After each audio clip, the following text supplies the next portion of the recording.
Hello, everyone.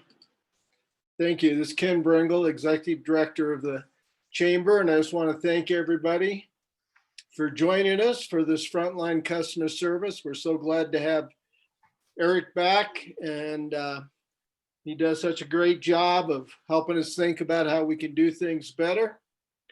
Before I introduce Jeremy to introduce Erik, I just want to remind everybody I guess start off with me with a little bit of negative news, and that is, as of today, I'm sure you all heard, we're moving from the orange to the red tier, which will reduce down in-house dining from 50% to 25%, and there's some restrictions more on retail and so forth. So as we start to move into this, I think it will take effect as of Friday, but the thing is, we've got to spend at least 3 weeks in this tier before they would allow us to move back up. But in order to do that, it's incumbent upon all of us to make sure that we're living the stay safe to stay open.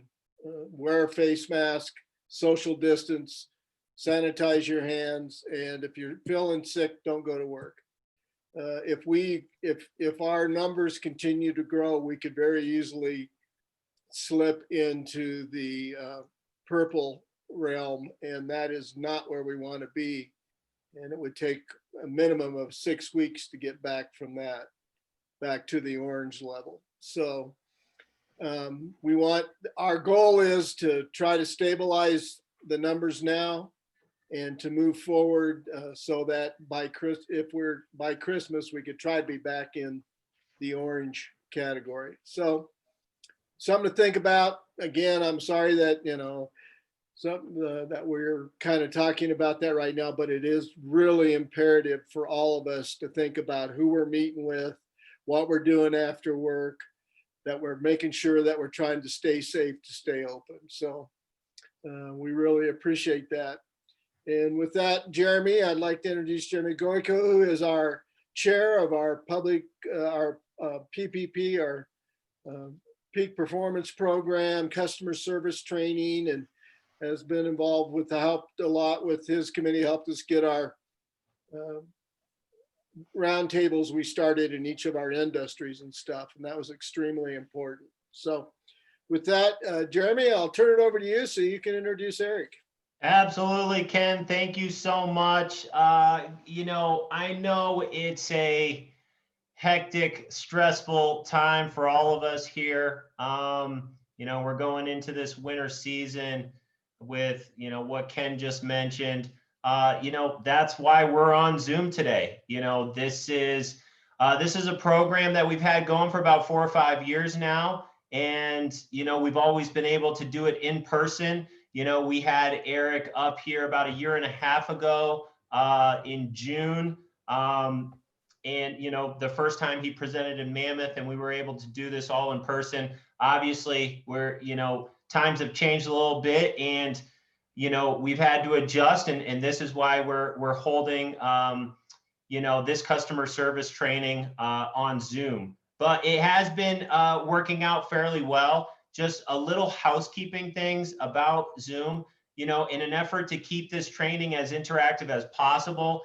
We highly encourage that everyone keep their cameras on during the training, as long as you aren't moving around a lot. If you need to turn your camera off for a moment to move around or something, that's fine.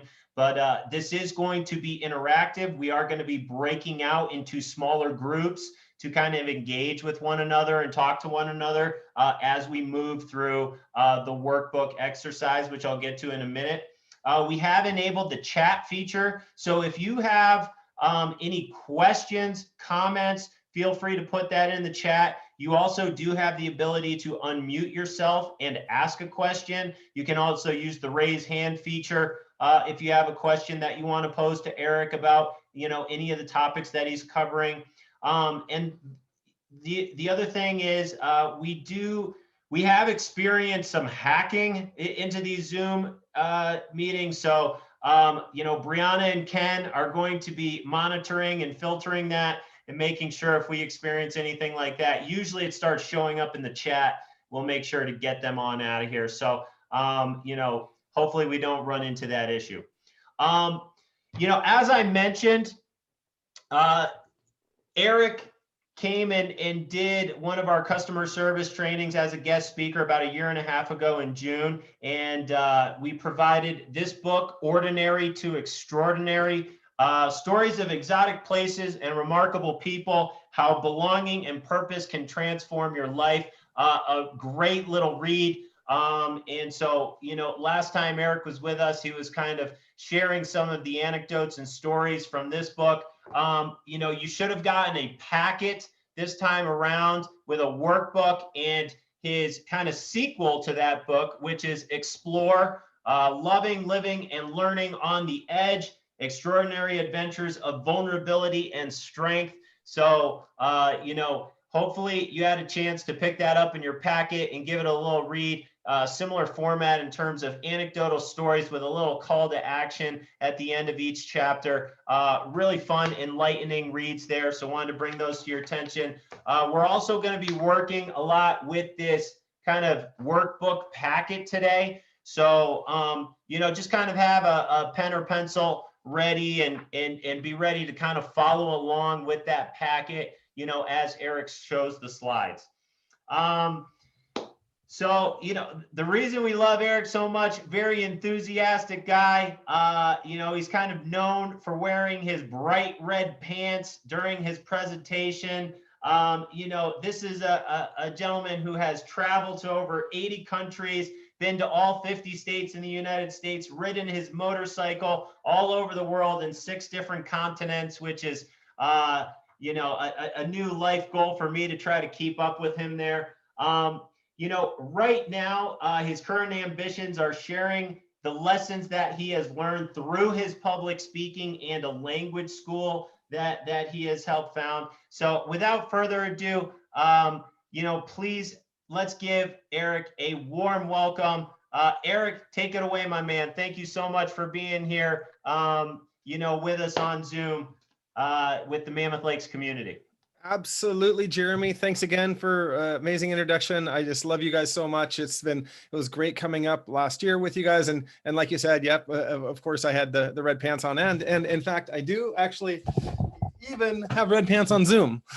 So I'm keeping it real for you guys.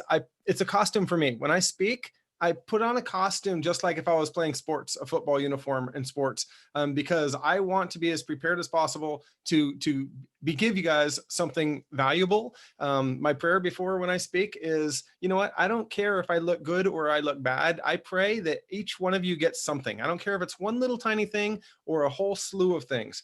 If you walk away with something of value, my day is a happy day. I also provide a lot of different things.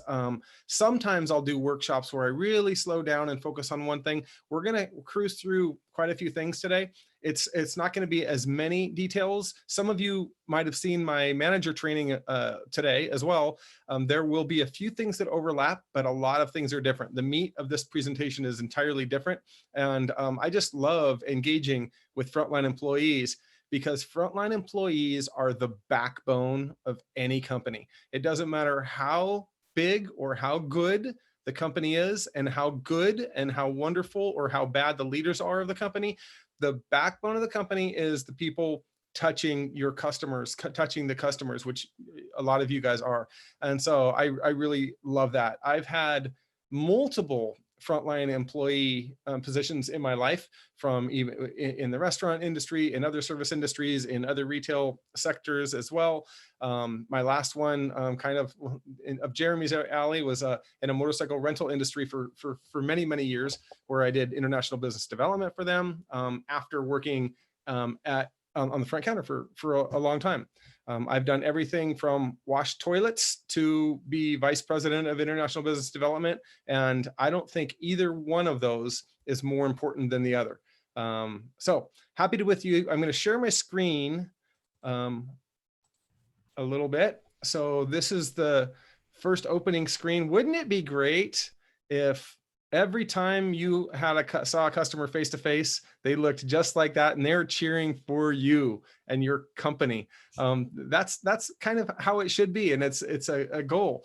The good thing about customer service is that the bar is actually really, really low. If I'm speaking live in front of you, I'm going to definitely have you guys jump around for a minute. I usually like to put on some music and have us dance. It's a little harder dancing when I'm tethered by 3 feet to my microphone with my headset. So we're not going to dance, but I do want to get the oxygen in our bodies just a little bit even. So we're going to do a little bit of a visualization exercise and also a little bit of breathing. Breathing is this magical little thing that's free for all of us that can have such a giant impact on your level of energy and fatigue, that I really can't say enough about how important it is to breathe. I particularly have a little breathing clock. It's on my phone that dings every 2.5 hours to remind myself to take some large breaths. I'm off schedule a little bit, but we're going to do it together now. And we're Zoom. It's a little bit different from before, but I want you guys to either close your eyes, which is best, or just gaze down a little bit. And we're going to visualize for a moment where it would be better to be. So we are in the Westin. We all had to fight the horrible winds to get there, but we all made it. We can hear the winds outside. You're sitting in the seats. I walk in after Jeremy's awesome introduction. I high five a few of you. I walk up, give Jeremy a hug, and I engage, look at you guys, and I'm ready to go. I'm excited to be with you guys. And I look forward to a day when we are face to face again, but this is the next best thing. So now let's get some oxygen into our bodies. Since we're not dancing, let's take about 5 deep breaths and we'll do it together. So first, in through the nose, a big long breath in. Then out through the mouth. Another one, in through the nose. Out through the mouth. 2 more, in through the nose. Out through the mouth. And this last one, we're going to hold for just a second. Breathe in through your nose. Hold it. And exhale, and just feel that relaxation as you exhale. Now open your eyes and just appreciate that little tiny, I don't know about you, but I get a little tiny bit of a buzz from that oxygen going through my body, and that's a good thing. We don't breathe nearly as much as we should, and so that also allows us to focus. There's a happy face on the screen, of course, as well. There are so many reasons for us to not be happy right now. My life, for sure, I'm included in the unnatural stresses of COVID-19. I started public speaking full time in January, and then that all went away in March. And so I was left with no job, nothing lined up for 2020, and I had to figure out what to do. So I did go to pivot to writing, but it didn't come without a lot of stress. And I had to figure out if I truly believed the things I was preaching. And I did. I had to figure out ways to find an ability to choose to be happy and not let the stress just bury me, because I'm certainly not immune to stress, even though I talk about working with stress almost on a weekly basis. So what did I do? I immediately did a marketing campaign for my first book, Ordinary to Extraordinary, and that worked, kept the bills paid for a little bit, a few weeks. And then I was 90% done with a book called Explore. And it's like Jeremy said, another book of narratives about my life. But this time, rather than focusing on belonging, purpose, transcendence, and storytelling, I focused on love and growth. How did these stories from my life give me a sense of love or growth that gave meaning to my life? And you know what? I finished the book really quickly, got it published in early July. And that's one positive thing that came from the whole pandemic, is that I was able to finish a book that was in 2 years in the making, because I had to. And it didn't stop there. I still wasn't speaking. I put together a few other books, The Magical Lightness of Being, which I'm going to talk about in a minute. And then also The Successful Mind, which is a co-authored book I put together about what are the most important things in our mindset to lead to success. And I have 33 authors from around the world contributed to that. That one actually sold more than any of my other books combined, all my other books combined. So I'm really happy about that. And I decided I'm not going to stop there, because there's also another aspect of our lives, which is our body and health. And so the successful body I'm working on now with 33 other authors should be published in January. And what that one is about everything from medical doctors to nutritionists to bodybuilders to Olympic athletes. How can we treat our bodies better to be more successful? And I'm really excited that something good came from the whole pandemic, and that definitely is my writing. I think for all of you, I know that you've had a lot of major stressors. You're probably stressing right now because of the wind and because of that great news that Ken gave you before here, just to cheer everybody up. But it's a year we live in that we have to find a way to survive in these unnatural times. And so it is ultimately up to us. So the magical lightness of being, I'm going to stop sharing my screen. The magical lightness of being, what that is, it's a play on an existential book called The Unbearable Lightness of Being. And in this time of COVID-19, I saw myself becoming a little bit weighted down by the pressures of what was happening and the bad news over the repeated bad news, the news that was scaring everybody. And I said, you know what? I'm not going to accept it. I'm simply not going to accept it. And so I thought of Milan Kundera's book about existentialism, The Unbearable Lightness of Being, and I changed it to The Magical Lightness of Being. And I analyzed my life, the stages of my life, and how I got to where I am right now. And the reason I'm bringing it up is I hope that all of you guys do the same thing, where for me, it's seeds, which is my ancestors. Anxiety as a child. I think everybody has different levels of anxiousness as a child and growing up. And then pursuit. What were my favorite subjects in school and sports I was engaged in while growing up? And then discovery. And for me, that discovery was that being different wasn't necessarily a bad thing. And then the illumination is when I created a company 4 years ago. It's my second one, but I was left with the weight of business ownership and managing people. And I thought, I need to change something in my life to handle this. And so I researched what I could do. And I figured for me, it was breathing multiple times per day, drinking more water, exercising and eating right, and meditating every day. The one more thing on top of that is having a group of people that I can confide in. I have an accountability group that I talk with once a week.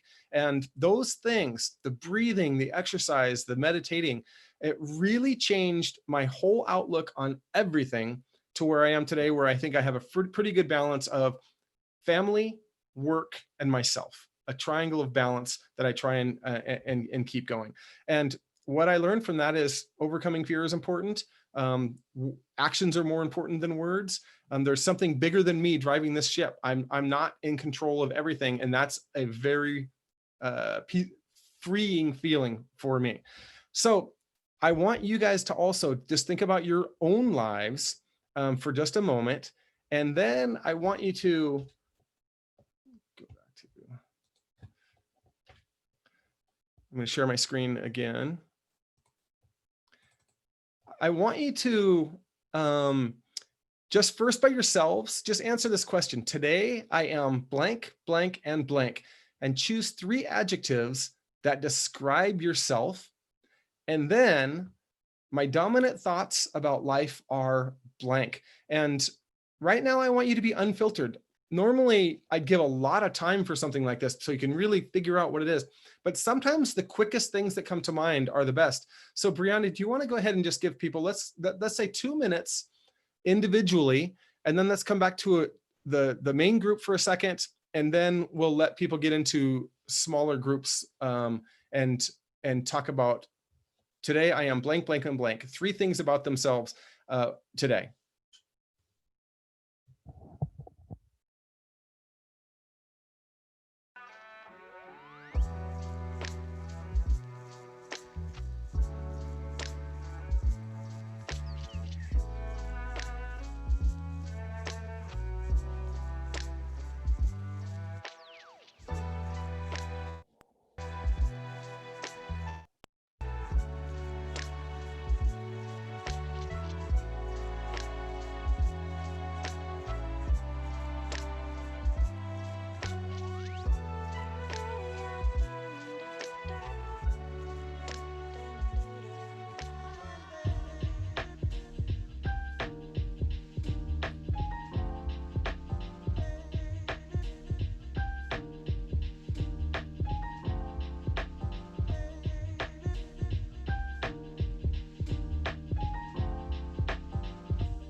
All right. So I hope you've all got some. We're going to do some breakout group work in a little bit, but let's actually see if we can just as a group maybe hear from maybe 4 or 5 of you guys. Does anyone want to just unmute yourself and share today I am and your 3 adjectives about yourself?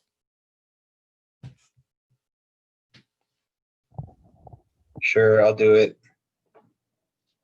Today I am relaxed, lazy, and content.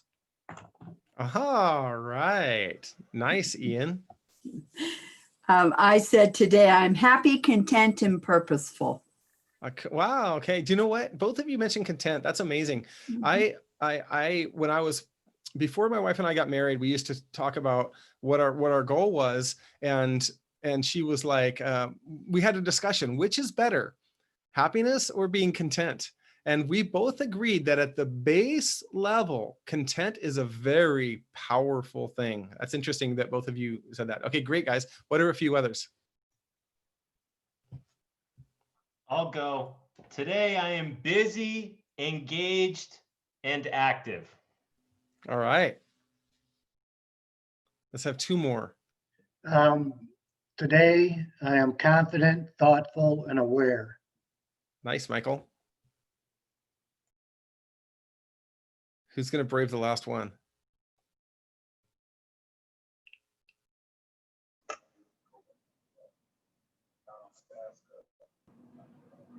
Is it Jim? Yeah. Today I am staying productive, happy, and loved. Absolutely. That's wonderful, Jim. I love that one. When you see your loved, it's so important. So this is just a quick little thing that's easy to do. And you know what? Sometimes we don't feel things that we want to feel. So when I'm starting to get into a funk, I need to use tools to break out of it. I mentioned to Ken and Jeremy earlier that I was in a horrible funk about two weeks ago. It was horrible. Every single day, it was all non-work related, but every single day, something happened that was another chip. Things as stupid as the heel of my boot falling off while I was riding my motorcycle back from a meeting. And I was only on my motorcycle because my car was broken down. So it was just crazy.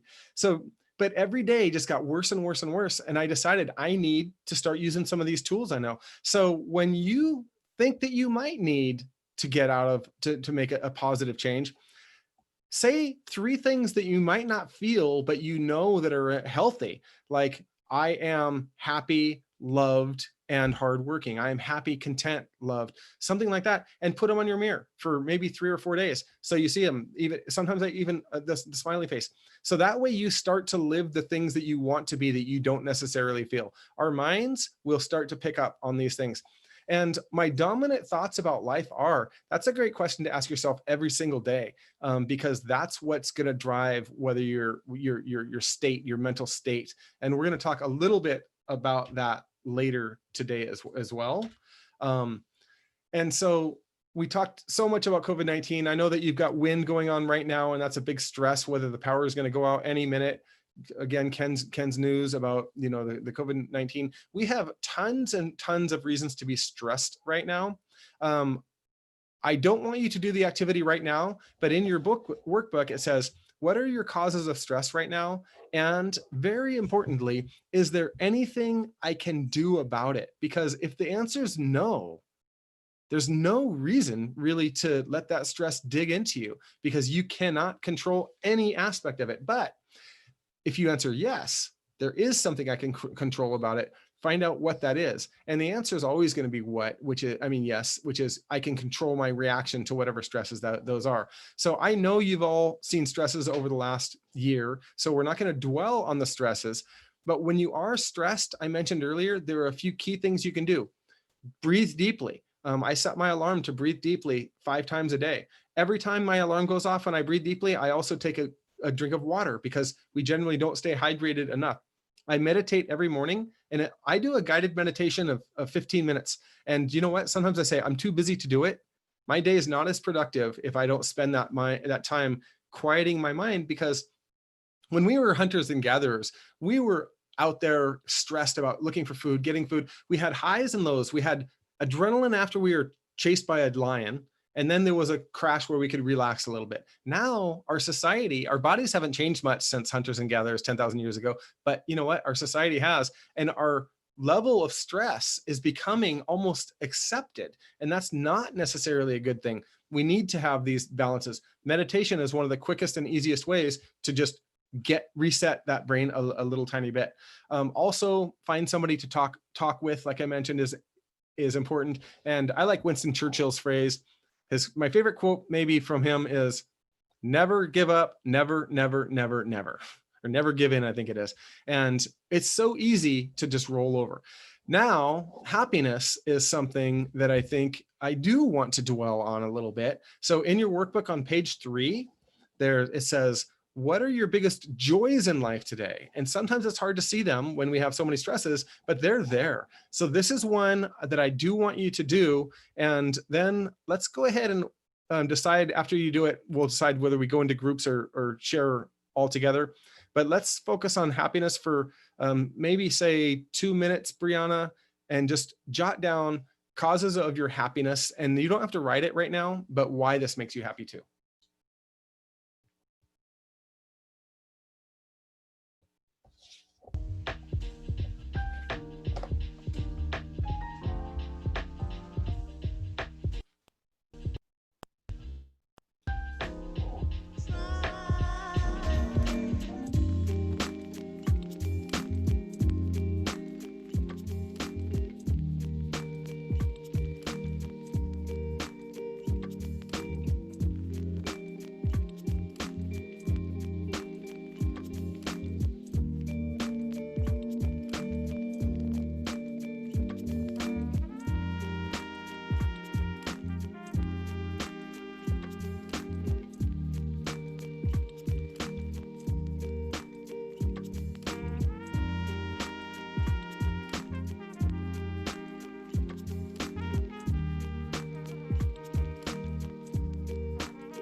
All right. I see we're all back. Excellent.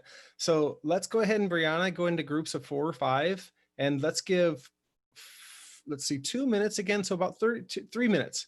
Because maybe, yeah, 4 minutes actually, just so you can get going. And each of you speak about 45 seconds about what are the causes of happiness in your life today, and maybe even answer why this makes you happy. So each of you just go quickly, 30 to 45 seconds each, and share with your small groups your causes of happiness and why.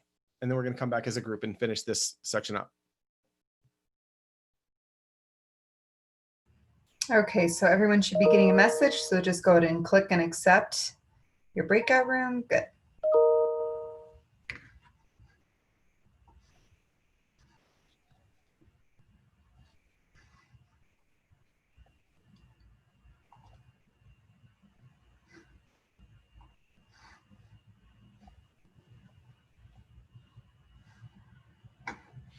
Brianna, did you get that video link I sent you? Yes, I think I have that up. All right, so we'll finish this up after, and then I'll, the next section we'll start with that, and I'll just tell you when. Okay, yeah, sounds good. I can have it all queued up. I also already uploaded our training from this afternoon to YouTube. So Oh, cool. yeah, I'll send that over to you. I sent it to Ken and Curtis, but I can send it to you too. Everyone's so positive. I was like, I'm feeling nervous. Yeah. It's because they took the deep breaths. Yeah, I guess. And they don't work in COVID all the time. Yeah.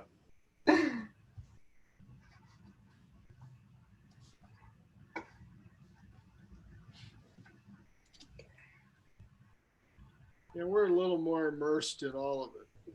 Yeah, I think so. That's Right. why all my friends always text me. Yeah. What ended up happening with the military cases? We haven't heard the final by the state yet. We're running on the assumption that they're going to let us exclude them. Uh-huh. That's Because good. if it doesn't, then we'll be in purple the next day. If they don't. Oh my gosh. So We might be in purple anyway, but but that would definitely expedite it. Yeah. If the cases are, yeah. They finally, Ken and Curtis, I don't know if I sent it to you, but they finally separated. Like for a while, our tracking was all of our cases, including the Marine base. So it was really hard to see like what was here and what was there. So they finally separated it, and Yeah. not looking great. My niece goes to Arizona State, Okay. and she said everybody but everybody she knows has had it. I mean, it's like, hey, have you gotten it yet? Oh yeah, I had it 3 weeks ago. Oh, what about you? Oh, I got it yesterday. I mean, Wow. it's just like, and they're all college students, so they're all healthy. She doesn't know a single person who's really had major symptoms, but everybody she knows pretty much at the university, because they're not social distancing in Arizona and in her Yeah. school at least.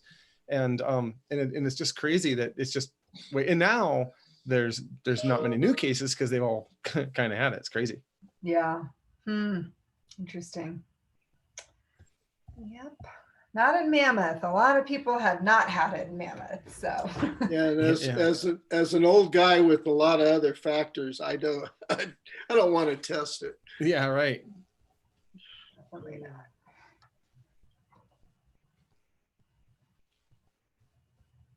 Okay, we have a minute left. I added a little bit because I assumed, like Jeremy on the phone call said, you know what, at the first part of the first breakout session, you have to catch up for 10 seconds first. Yeah. Yep, we all know each other. A lot of these people are colleagues, and a lot of them work for Jeremy. So, but there's a lot of hospital people on here too. Oh, interesting. Okay. Yeah, the hospital had quite a few signups. Most of them look to be like managers and things like that. Okay. But, yeah. Oh, good. So yeah, we're going to be diving into those 12 points next. And I can see that working really well in a hospital because you're having to care for people all the time. You're with. Yeah. All right, let me close them out. All right, they have 1 minute to come back.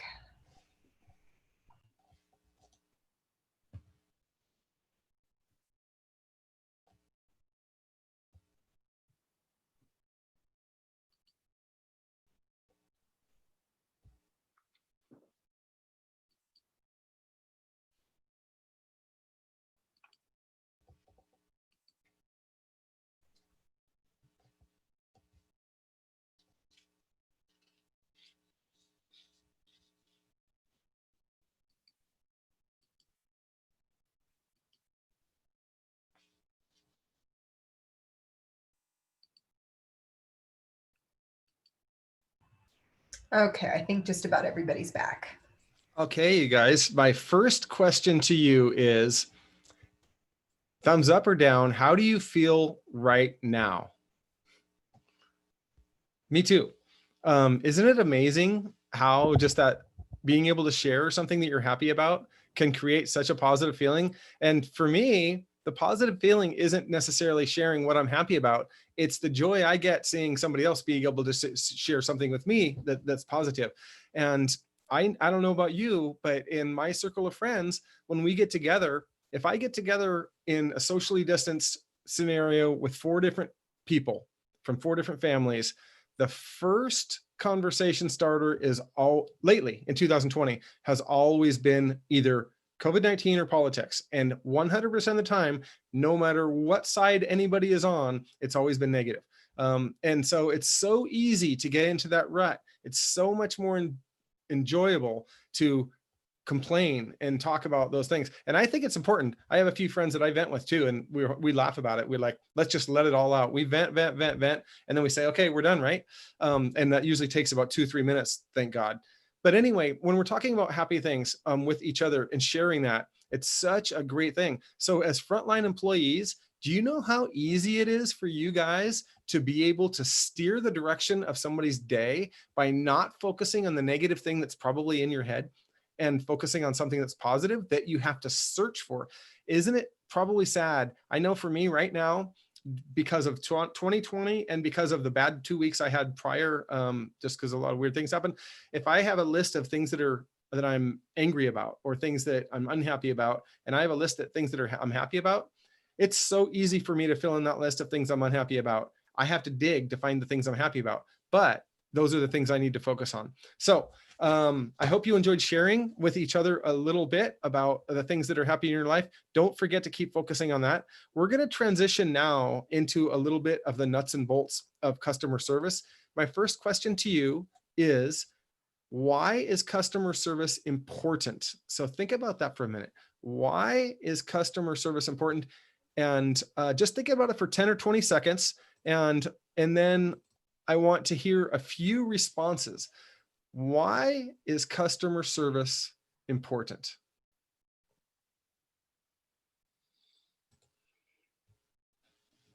A few shares. Who would like to provide a brainstorming? There are no wrong answers. I guess I'll go. You're like part of a company, and it's just important to stay professional, and you can possibly make somebody's day better. Absolutely. I love it. Humans thrive off community, and if you can make someone feel like a part of your community or circle, then you will make them feel like they have more purpose or sense of well-being. Ian, you nailed it. I have a 12-point little thing we're going to go through today on 12 things you can do to help customers want to come back. One of them is exactly what you just said.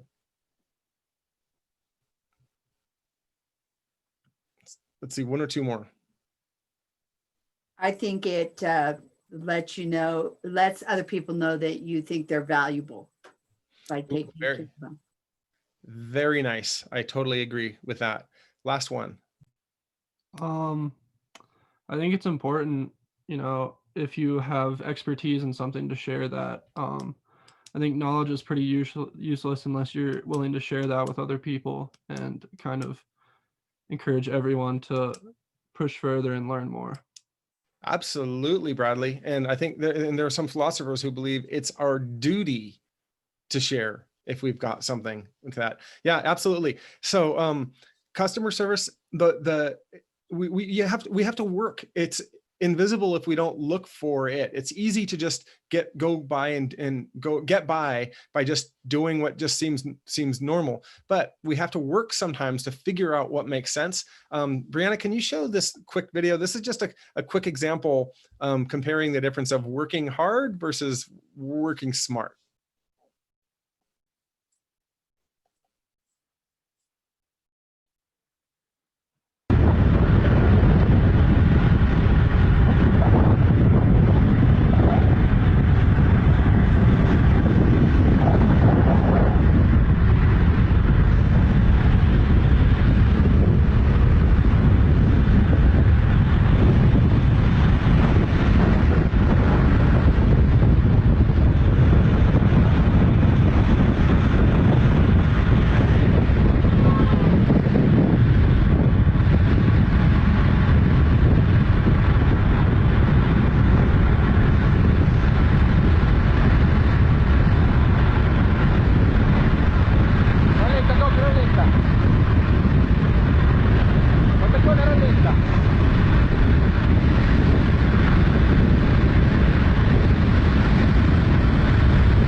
All right, so kind of a fun little video of working hard versus smart. I can tell you one thing, I'm not going to lay down on my bike going 50 miles an hour down a hill. However, it was pretty smart if he wants to win that race.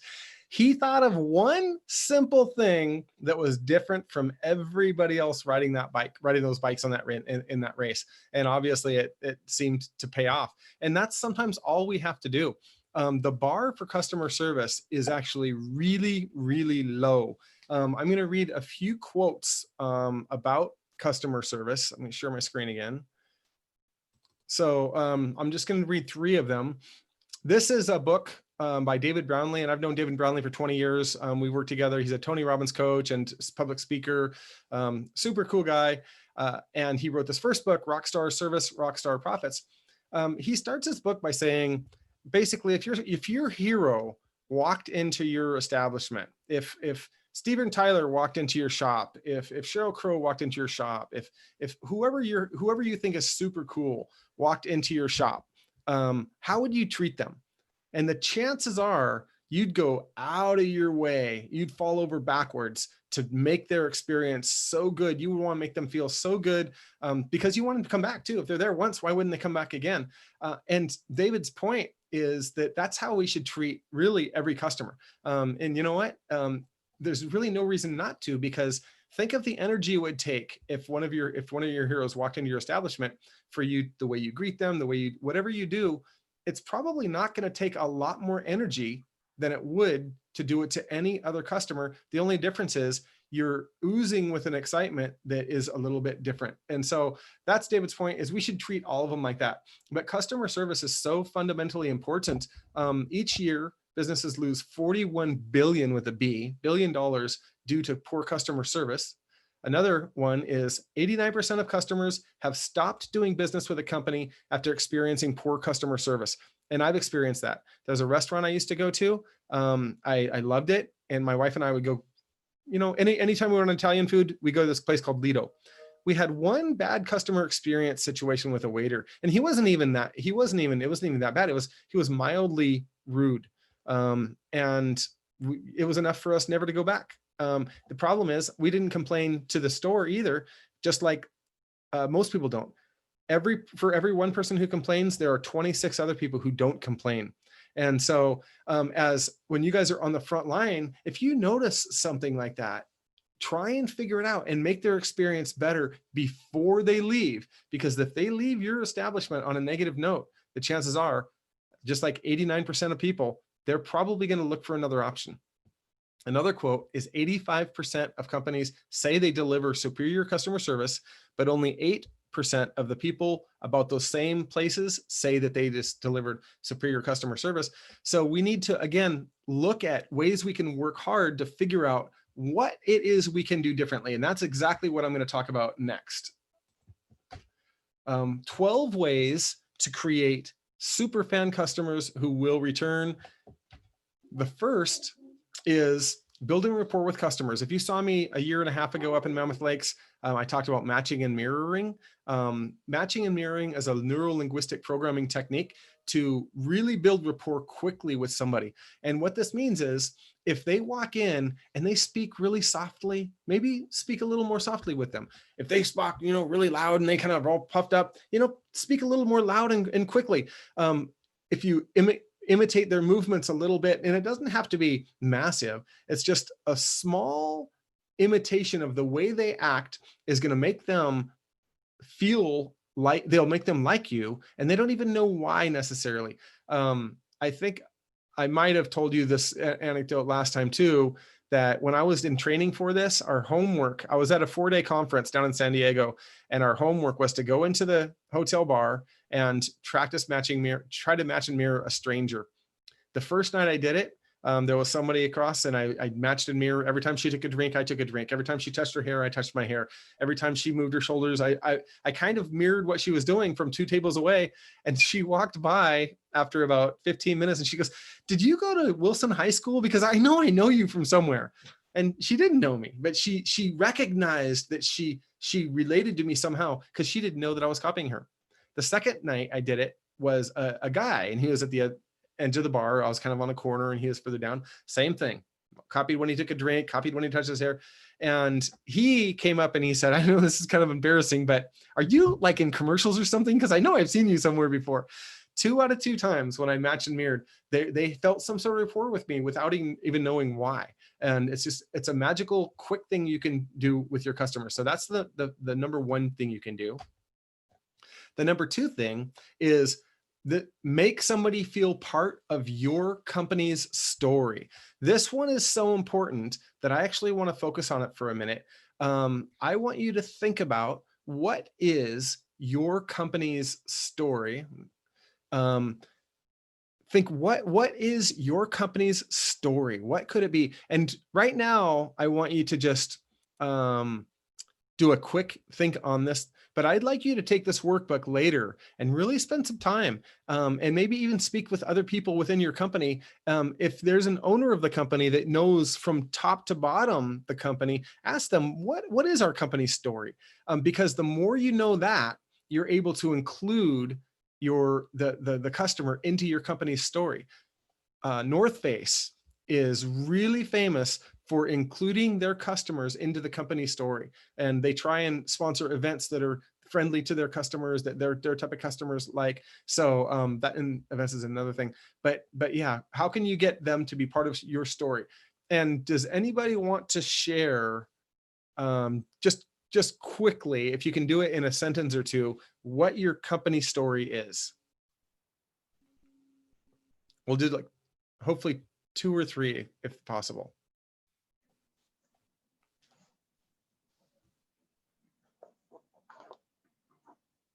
Patient care. Okay, so patient care in a hospital situation. Ah, great. Yes. So do you know where the founding came to create this company care? Is it a small unit or a big hospital? It's Mammoth Hospital. So we're 15 bed hospital. And so I'm a surgery coordinator. All of our surgical patients. So I think customer service is important for me to make them feel comfortable, because everybody, well, I won't say everybody, but most people are nervous to have surgery. Absolutely. So Letty, this is a perfect example of a way you can use your company story. I don't think you probably even know the hospital's origin, but wouldn't it be fun to find out? Because it probably started with one person's idea who got a group of people who had enough money or got a sponsorship, whatever it is. Somebody thought they wanted to help people, and they created an idea. They gathered enough money to create a hospital. I bet it's a really unique story. And if you have somebody preparing for surgery, do you know how comforting it would be to just share them this neat little story about the founding of the hospital many, many years ago? It has nothing to do with this person anymore, other than they are now in this hospital. And it would be a great way to connect with them by sharing that company story. So that's a great example, Letty. And it would work with any type of business. Restaurants are easy, things like that. So does anybody else want to share one more company story? Let's do one more.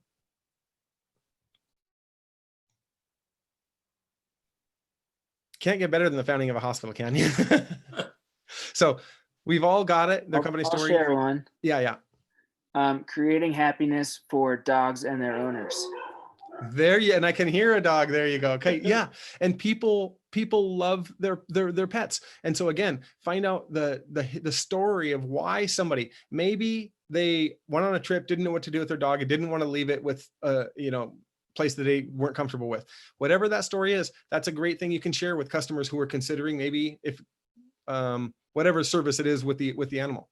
So making them feel part of the story is the next step, by saying, for example, the hospital situation, okay, this story is founded, and you know what? The founders way back when had no idea, but it was created for people just like you. And that way they feel part of your story. All right, next point is use language, assuming this is point 3 of the 12 ways to create superfans. Use language assuming the customer is going to return. So if I'm a coffee shop, after they buy the coffee and they walk away, say, okay, see you tomorrow. Maybe they were going to come tomorrow, maybe they weren't. But if you say, see you tomorrow, you're assuming in their minds that they're going to return. Unconsciously, they're more likely, if they had to go 2 extra blocks to go to your coffee shop versus another one, oh yeah, Mary at the coffee shop said, see you tomorrow. They're not thinking this unconsciously, it's in there. I should go back. So I see Mary again. See you later, see you tomorrow. Also, you can, this is things like, I hope you tell me about, if they have an event coming up. Oh, I can't wait for you to tell me about your event, because now you're assuming they're going to return. So they get to tell you about this event that they're going to do that they haven't done yet. Use language making them feel they belong. That's also, again, this is what I think it was Ian mentioned way earlier, that if you make them feel that they belong, this is one of the 4 pillars of meaning as well.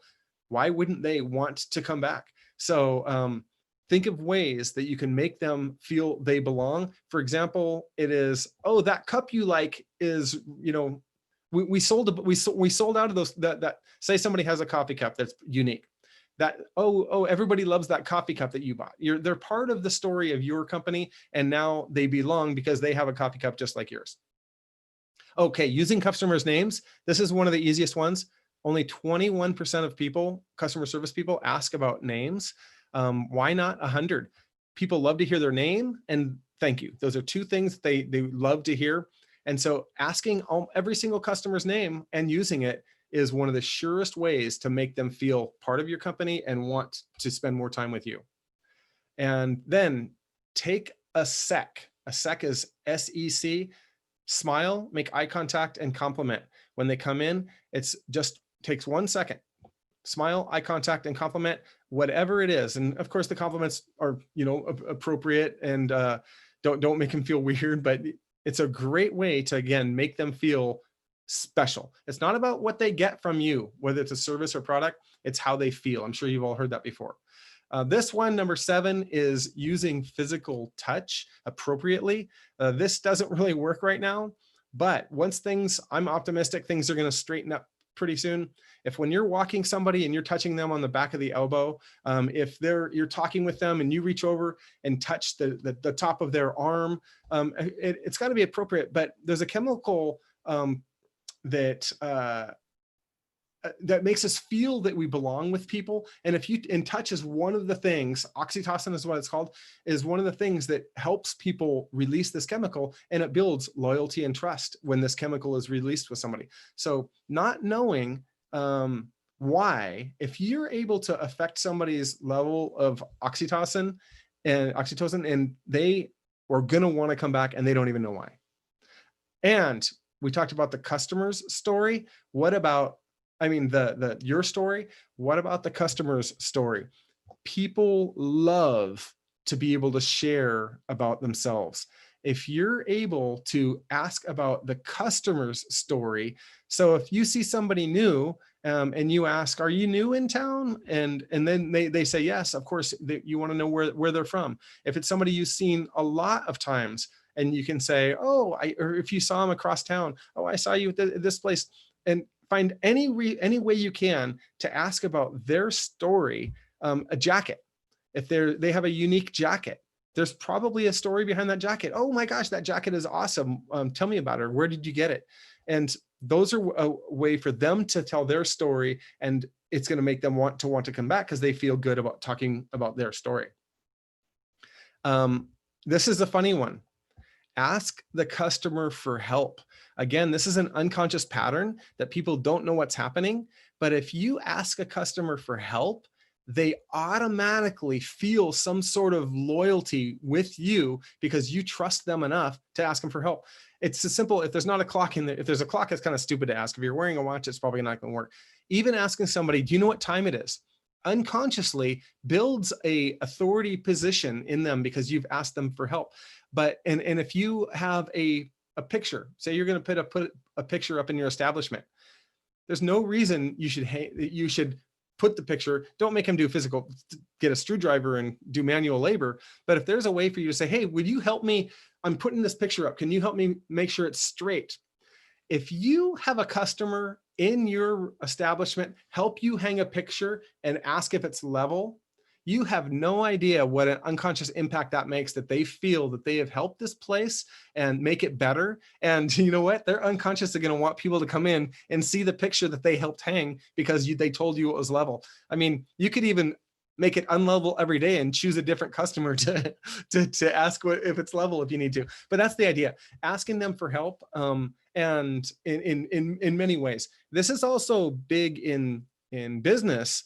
If I'm in a loggerheads with somebody and we're negotiating about something and it's not going well, the first thing I do is I make myself vulnerable by thinking of something they can help me with and asking them to help me with it. Once I've done that, somehow, whatever negotiation we're in doesn't seem so stuck because I've been vulnerable enough to ask for them help. Again, this one, number 10, is a little bit difficult right now. And all of these are in your workbook, so you can go through them more later. I hope you go individually through them, and there's lines for you to answer these questions, but do that not today, hopefully today or tomorrow or sometime soon. But Eric, real quick, we can't see your PowerPoint. I just wanted to make sure you knew. Yeah. Okay. Yeah. I kind of didn't care because you can still see me speaking, but that's why I made a point. They are on your I'll show it to you just if you're curious. So these are also on your workbook. So I hope you go through them. But so ask customer help is number 9, and 10, invite customers to an upcoming event. Events are tricky right now, of course, because of COVID-19, probably not the easiest one to do. But when things open up, if you can have events that invite people to, just inviting them makes them feel a little bit closer with you guys. And 11 is using the 4 pillars of engagement. Eagle Rider, a company I worked with, this is a motorcycle rental facility, and we had about 100 locations, and actually 140, and thousands of motorcycles and things. We hired a company to come in and look at what do our customers want? Why do they come back? And this works for any industry, really. And they narrowed down after a year of studying from everybody from our CEO, the founders of the company, to the customers. They interviewed hundreds of people on employees and customers, and they narrowed down 4 things that customers loved, that made customers want to come back. And they are: our company is authentic. What we do, sell, or service we provide is authentic. It's social. It's giving them a chance to feel part of, again, your company. It's liberating. It somehow makes them feel free. And lastly, it's reassuring. They're assured that whatever you have is the best one that they can get. So using those 4 pillars of engagement with them by making them social, coming to events, and other things you can do is a great way to make them want to keep coming back. And the last one, the 12 ways to create superfan customers, is use the 4 pillars of meaning. Those were belonging, transcendence, storytelling, and purpose. Purpose is doing something beyond yourself, and even them feeling a sense of belonging by helping you hang the picture is an example of them feeling part of what you do.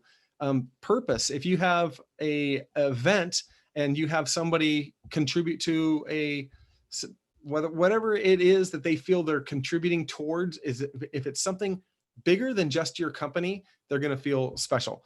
Maybe your bar of soap that you sell is environmentally friendly, and it goes towards helping the money towards the environment, whatever it is, something bigger than themselves to choose you rather than somebody else. And transcendence is kind of a harder one.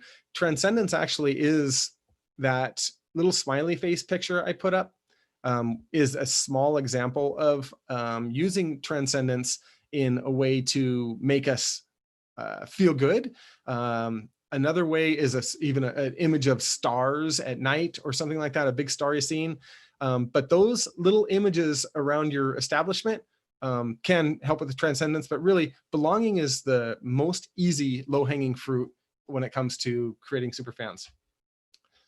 Now, we're switching on to the last kind of section of what we're going to do, and we're going to talk about success for a moment.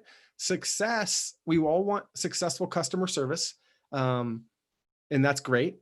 But what does success mean exactly? Is it reaching some massive goal? And this is a picture of me and Chris McIntyre on Mount Elbrus, the highest mountain in Europe. It's in southern Russia on the border of Georgia and Russia. We're about 15,800 feet right now, or 15,500 feet. We're on the way up. We look all happy. So I'm going to call this successful. But you know what? We didn't summit the mountain on this trip. on this time, we got almost to the top and lightning struck. And of course we have metal crampons and metal ice axes and there's nothing else to hit. So we had to go down and we had to deal with, okay, we went halfway across the world and we're not going to summit the mountain. We stayed on the mountain just with the chance that the weather could break. And in fact, it did. And so 50 hours later, we made the summit, and the storm's still going on down below on the west side of the mountain, but we were above it. There's about 100-mile-an-hour winds, kind of like Mammoth right now, going on in this picture. But so that's also success. But the success doesn't have to be just reaching it. Success is the path more than just the destination. So in the end of the book Explorer, the last chapter is called Happiness and Success. And what it says basically is success is a path that you either choose to take or you don't choose to take. Happiness is a backpack that you either choose to put on or you don't choose to put on. And right now in 2020, we have so many reasons to be sad about a lot of things. It's really important for us to realize that it really still is our choice, whether we're going to pick up the backpack of happiness and walk with it, and if we're going to walk along the path of success or not. And success doesn't matter if you're the multi-million-dollar owner of a company or somebody with an idea and a little bit of debt. You're still successful if you're walking that right path. And so for us to remind ourselves of that can be really liberating in a time like this. And the responsibility, I think, for you as frontline employees is, and the joy is, you're able to kind of share that with your customers. If you're talking about happy things rather than the bad news, which is all around us, every one of your customers can benefit from it. You never know which one of your customers is going to all of a sudden leave your establishment because of something positive and have an absolutely positive day. Somebody earlier mentioned about the positivity you have. That is absolutely true. Let's do one little last exercise together and go to, let's see, it's page 10 in your workbook. And personal affirmations. This is something super easy to do. And all you have to do is fill in some blanks. I put some examples. I am amazing. I am kind. I am beautiful. I am confident. Think of a few things for I am, and just write down two or three of those for now. And just as examples, let's hear from a few of you. So I said 4. I am amazing. I'm kind. I'm beautiful. I'm confident.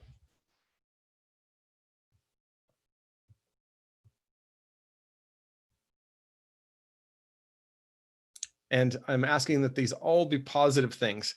You can do this alone and write honest truth. If you wrote down, I am ugly, for example, if you're feeling it, some people might feel it. It's not true. I'm going to tell you that right now. However, you might feel it. And if you feel that, find out what you can do to solve that. And one of the things you can do is you can write, I am beautiful 100 times and read it every day. And I guarantee psychologically, your mindset will change. All right, let's hear a few people. I am what?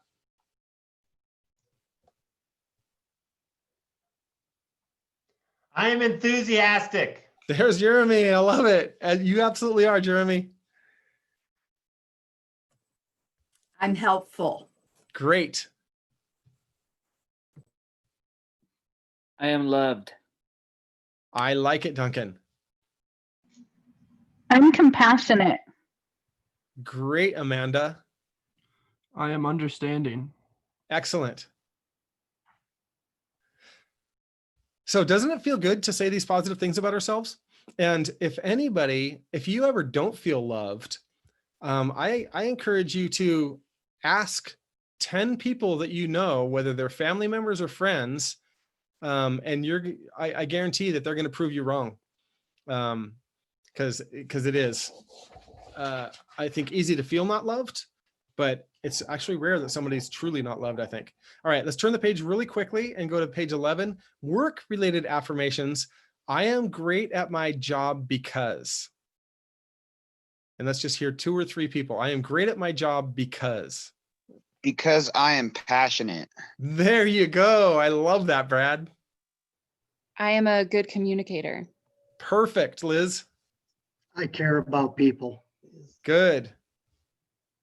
Any others? I'm great at my job because. I'm organized. Ooh, yeah. Brianna. Oh, gonna steal that one. Okay, Ryan's organized too. Okay, good. So I encourage you to not be limited in this page. I think I have 6 slots for this. I think I have 10 for I am, and I have 6 for I am good at my job. I encourage you, this is where it gets deep. Make a list on, just get a piece of paper. If you like typing better, do it on the computer and write I am, and try and come up with 25, or challenge yourself, 50 positive things about yourself. And sometimes you're going to dig deep and find things that you didn't even know were there. Also, I am great at my job because, as you're thinking about the things that you are great about your job, because you might discover, do 10, do 20. You might discover a few things that you're absolutely phenomenal at that you didn't realize just because you're writing it out. So it's really important to realize that company culture exists heavily with the frontline employee. You guys are the backbone of the company. I love that somebody else mentioned, I have the ability basically to change one of our customers' days. That's every customer who comes in can walk out in a better mood than when they came in. You guys matter. You can make a difference today, and I absolutely love that. I encourage you to continue also to analyze yourself and where you are, the stages of your life, to figure out what created who you are right now, and what are the positive things that you want to continue to grow, what are the negative things that you want to kind of get rid of. And also during the presentation, I might have been talking about something that you know more about than I do, something related. I encourage you to email me. I'm happy to have already gotten 2 emails before I started this presentation from the 1 o'clock presentation of people who had a comment about this presentation of something that they wanted to share with me that I learned something great about. I encourage you to do that. I'm so happy to be speaking with you guys again. I am sad that it's not live, but we get to do this still, which is awesome. And let's not let it end here. Let's keep the communication going. If you have questions for me, I'm excited to get the emails. Hope you enjoy the book that you've all gotten as well. And I just love speaking with you. And I hope you have a few questions, because I'm going to stay here for a little bit and answer any questions anybody might have. Oh, lastly, there's a wrap-up tool in here that just says, did you get anything good out of the presentation? Use that for yourself. That's not for me, that's for you. It says, what are 3 things you gained from this program today? And what are 3 action items I need to put these in motion? Do that today, because you're going to forget 90% of what we said. Hopefully this is going to help you refresh your memory for 75% of it. But the things that you personally want to do from here are the most important. So I hope that you are excited to go and use a few of these techniques with your customers and create raving fans that come back and back and back over again. First of all, before we get to any questions, how about a little silent cheer for Erik? Thank you. You know, always great to see you, Erik. Always, you know, it's just a feel-good exercise to kind of go through these things. You know, I'm here at Black Tie. We're going to be reviewing this tomorrow afternoon and kind of walking through these steps and discussing further. You know, if, you know, feel free to bring this workbook, you know, to your employer, to your boss, to your manager, and say, you know, let's discuss some of these things. You know, it is valuable to go through that process, go through that experience in the workplace. You just never know what's going to come out of it, what kind of ideas will come out of it, and you know, the relationships that it'll help build, you know, at the workplace to hopefully provide a, you know, a more seamless experience for the people you work with, so that you can then better deliver, you know, on the customer service to your guests, visitors, and customers. So, you know, any question, Brianna, do we have any questions that popped up in the chat, or any comments that anybody wants to share with Erik? You know, we, as he mentioned, sad he can't be up here in person in Mammoth, but, you know, excited that we at least had the opportunity via Zoom to connect and share some ideas and thoughts with him today.